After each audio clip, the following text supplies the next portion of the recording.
আসসালামু আলাইকুম সুপ্রিয় দেশবাসী। আজ ঐতিহাসিক 5 আগস্ট।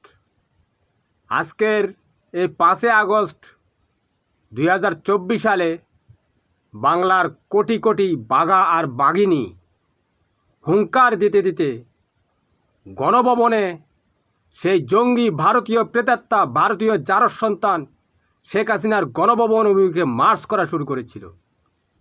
কোথায় বুলেট, কোথায় বোমা, কোথায় ট্যাঙ্ক, সব স্তব্ধ হয়ে বসেছিল।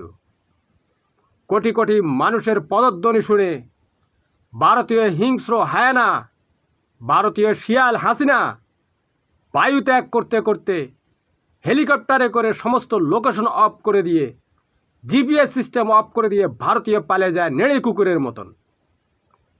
আজকের এই দিনটাকে বাংলাদেশের মানুষ যাতে কখনোই ভুলে না যায়। আমি চাই আজকের এই দিনে বাংলাদেশের কোটি কোটি বাঘা আর বাঘিনী আবার রাস্তায় নেমে আসুক। তারা জানান দিক যে তারা এখনও জাগ্রত রয়েছে। এই জাগ্রত বাঘা আর বাঘিনীদের পরাজিত করে কোনো ভারতীয় জারজ সন্তান এই দেশ শাসন এবং শোষণ করতে পারবে না। এই দেশি জাতিসত্তার যে স্বর্গীয় সন্তানেরা রয়েছে, যারা বুলেট বোমাকে পরোয়া করে না, যারা রক্তের উপর সাঁতার কেটে 5 আগস্ট গণভবন অভিমুখে মার্চ করেছিল, তারাই থাকবে এই দেশের নেতৃত্বে। ছুটে চলেন আবারও সেই গণভবন অভিমুখে। জানান দেন সেই ভারতীয় হায়ানাকে যে কচ্ছপের মতো মাথা বের করেছে, সে আগস্ট মাসে বাংলাদেশে আসবে। সে চট করে ঢুকে পড়বে।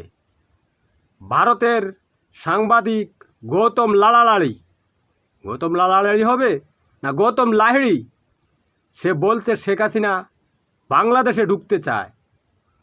বাংলাদেশে সে কীভাবে ঢুকবে? ভারতীয় সেনা বিমান তাদের হস্তক্ষেপে ঢুকবে। কিন্তু আমরা যদি আজ আবার কোটি কোটি জনতা তাকে জানিয়ে দিতে পারি যে তোমার সেই স্বপ্ন কখনোই পূরণ হবে না, আমরা রাস্তায় আছি, আমরা মানব প্রাচীর দিয়ে দাঁড়িয়ে থাকব কিছুক্ষণের জন্য।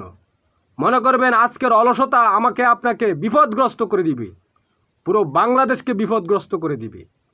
আজকে আমরা অন্তত হাঁটতে হলেও ঢাকা শহরে বেরোতে হবে। সে কিন্তু আমাদের জন্য লাল খামে মৃত্যুর পরোয়ানা তৈরি করছে। আর আমরা আমাদের সূর্য সন্তানদেরকে, এই জাতির স্বর্গীয় সন্তানদেরকে বাঁচিয়ে রাখার জন্য আমরা যে যার অবস্থানে দাঁড়িয়ে যাব।